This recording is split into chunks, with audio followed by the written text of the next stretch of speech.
अध्यात्म विज्ञान कोई धर्म या संप्रदाय नहीं है, ये स्पिरिचुअल साइंस है जो कुदरत के कानून पर आधारित है। ये विज्ञान पूरे ब्रह्मांड के सभी रहस्यों को उजागर करता है और जीवन के सभी पहलुओं को समझने के लिए एक नई दृष्टि देता है। इसी को आर्ट ऑफ विजन कहते हैं, दुनिया को देखने की एक नई दृष्टि, जो अध्यात्म विज्ञानी परम पूज्य स्वामी श्री कमलेशानंद जी के निर्देशन में सनातन सत्य का अनुसंधान कर हमारे जीवन को प्रकाशित करे। जय सच्चिदानंद।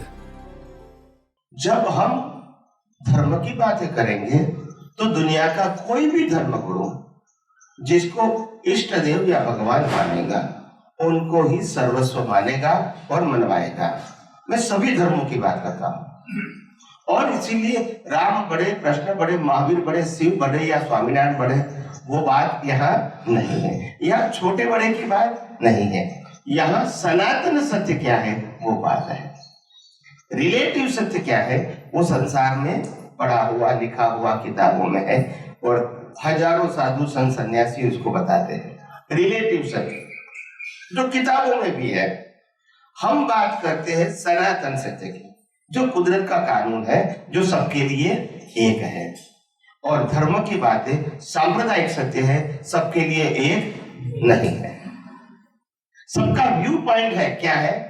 एक कहता है मैं राम को ही भगवान मानूंगा और किसी को नहीं मानूंगा।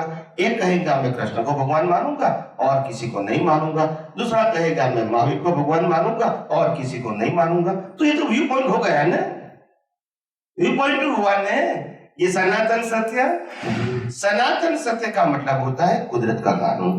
वो माने या न माने मगर सबके लिए क्या होता है, एक ही होता है। कोई कहता है मैं सूर्य को नहीं मानूंगा, तो क्या नहीं है, नहीं मानता है, वो उसके अज्ञानता है, मगर वो तो है ही। तो उसको सनातन सत्य बोलते। कोई कहता है कि मैं आत्मा को नहीं मानता हूं, तो आत्मा नहीं है, भले अनुभव नहीं है पर आत्मा तो है ना। तो हर बातों को सनातन सत्य के आधार से जब जानोगे तभी मालूम होगा कि आखिर दुनिया की वास्तविकता क्या है। सांप्रदायिक सत्य से सनातन सत्य समझ में नहीं आता है, धार्मिक सत्य समझ में आता है, सनातन सत्य नहीं आता है। और हर धर्मगुरु अपने धर्मों की बातों को बढ़ा चढ़ा के इंपॉर्टेंट दे के ही बात करेंगे, तभी तो लोग वहां टिके रहेंगे। अगर राम को मानने वाले कृष्ण की महत्ता बताएंगे तो वो वहां चले जाएंगे, और कृष्ण की महत्ता बताने वाले महावीर की महत्ता बताए तो वहां चले जाएंगे। तो ऐसा कोई धर्मगुरु करेगा? नहीं करेगा, क्योंकि उनको सांप्रदायिक बात ही करनी है। और हम वही बातों को सुन के पढ़ के बड़े हुए हैं। उसके ऊपर भी कोई सनातन सत्य है वो सोचने तक का भी हमने न तो प्रयास किया है और न किसी ने मौका दिया है कि उसके ऊपर भी कोई सनातन सत्य है। ये सांप्रदायिक सत्य के ऊपर भी कोई सनातन सत्य है, वो समझने का हमको मौका नहीं मिला। और इसीलिए जो जो समझ हमने छोटी उम्र से पाई है इसको पकड़ के रखा है सभी लोगों ने, और इसीलिए आगे बढ़ने का कोई मौका नहीं मिला। और सभी व्यक्तियों को मालूम है कि मैं 30, 40, 50, 60 साल से ये धर्म का पालन कर रहा हूं, जितना हो सके इतना। फिर भी मेरे जीवन का प्रश्न तो वही का वही रहा है। बोलते नहीं है। अगर हमारे पास सही ज्ञान मिला होता तो समाधान क्यों नहीं होता? क्यों हमको बाहर जाना पड़ता है? अगर ज्ञान ही हमको समाधान नहीं देंगे तो कहां से समाधान पाएंगे? मगर हमने जो ज्ञान बचपन से पाया है वो सांप्रदायिक सत्य है। क्या है? इसी में कोई परमानेंट सॉल्यूशन टेम्पररी हो सकता है। आप धर्मगुरु के पास जाओगे तो कहोगे स्वामी जी मेरे को बहुत टेंशन होता है, तो स्वामी जी का एक काम करो, रोज की 10 माला गिनो, श्री राम जय राम, तो आपको शांति हो जाएगी। यही बताएंगे ना। मैं एग्जाम्पल देता हूँ। या तो सुबह शाम आरती करोगे, या सुबह शाम पूजा करोगे, और कोई ज्यादा तकलीफ होगी तो बोला आप उपवास करो, महीने में 5 6 4 5 उपवास करो। तो ये कोई सॉल्यूशन है? ये टाइम पास करने के लिए होता है। किसके लिए होता है? और हमारा भाव नहीं बिगड़े, इसीलिए धर्म का आधार है। समझ में आया?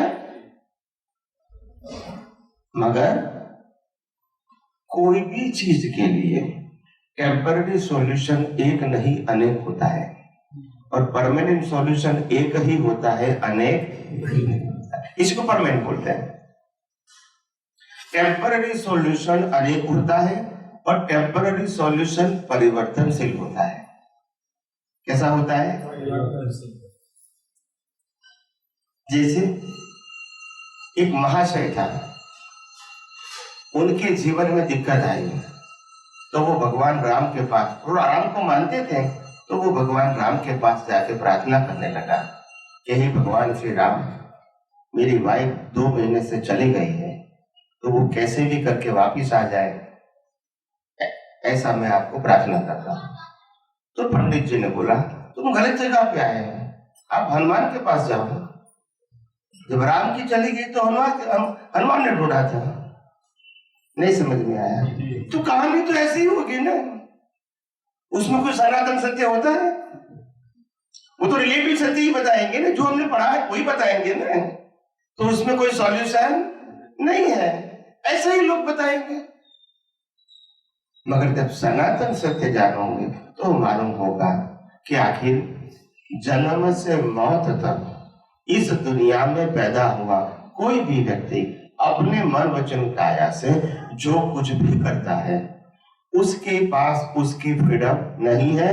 उनका पूरा जीवन श्वासोश्वास तक सुनिश्चित है, उसमें कम ज्यादा नहीं हो सकता, क्योंकि एग्जाम दे दिया है।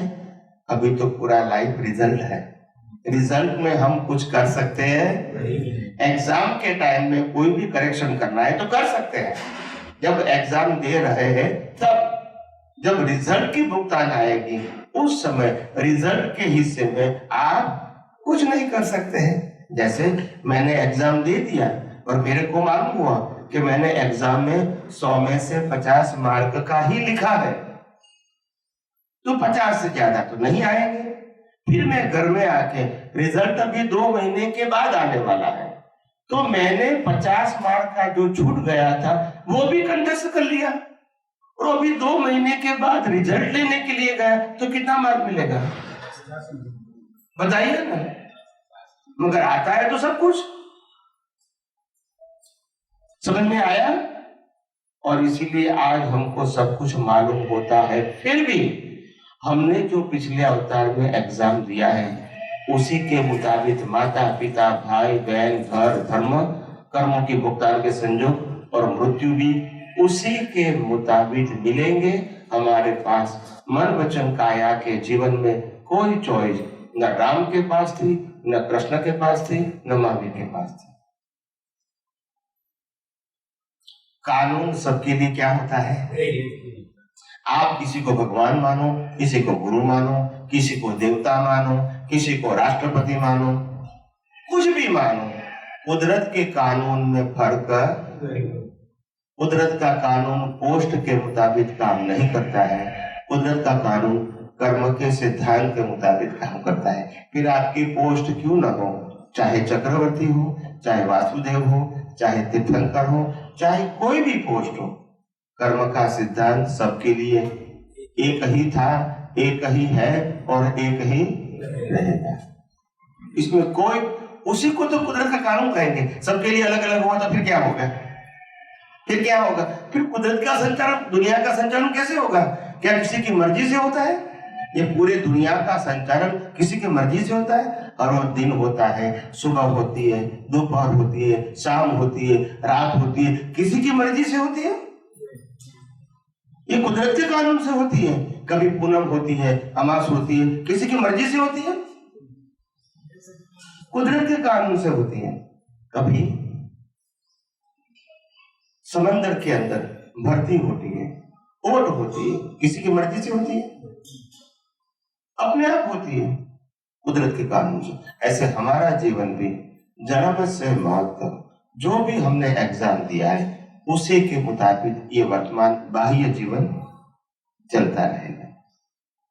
इसमें किसी के पास चॉइस, श्वास लेने की भी स्वतंत्रता कुदरत ने कोई भी जिंदे इंसान को नहीं दिया है।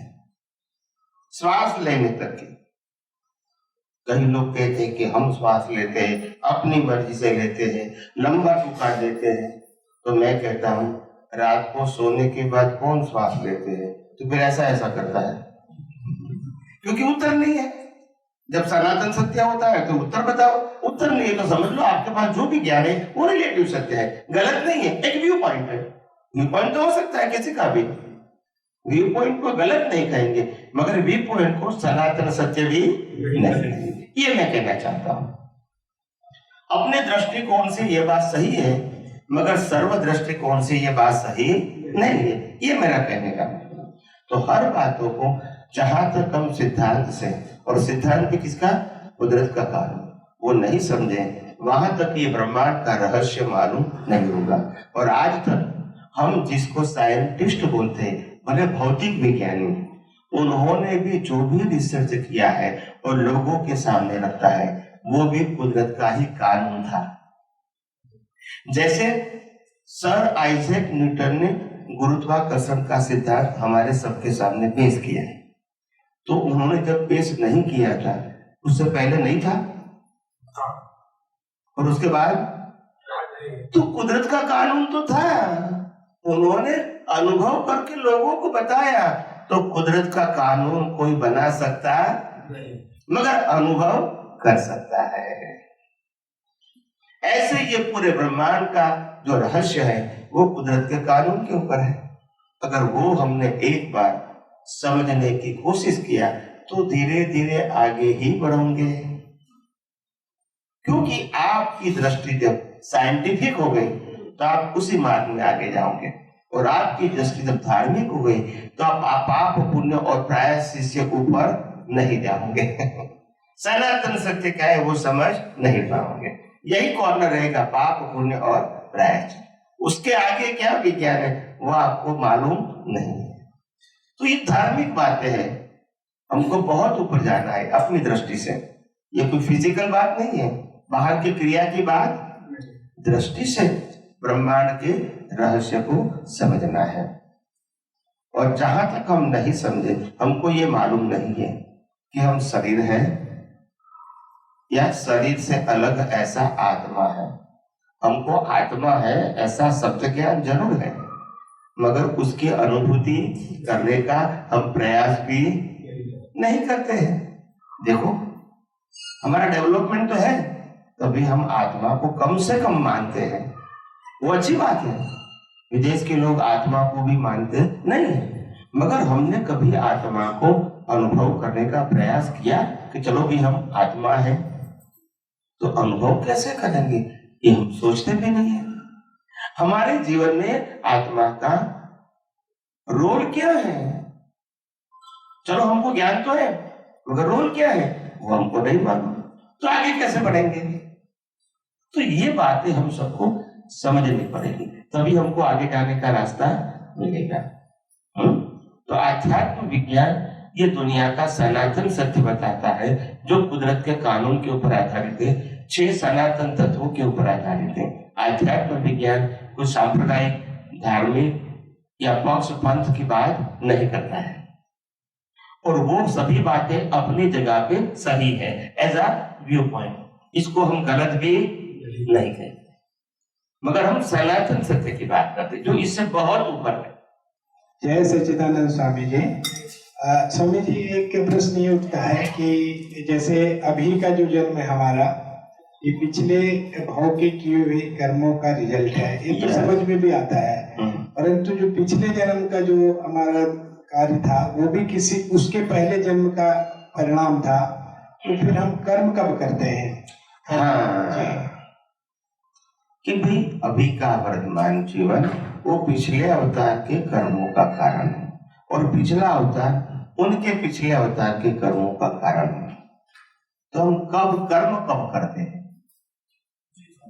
तो बिना कर्म तो भुगतान नहीं होगी, मगर हमको आज तक दुनिया के जितने भी धर्म गुरु मिले, शास्त्र मिले, किताबें मिली और समझाने वाले मिले, सभी लोगों ने कर्म और कर्म फल की परिभाषा सिद्धांत के रूप में नहीं बताई। जी। कौन से रूप में नहीं बताई?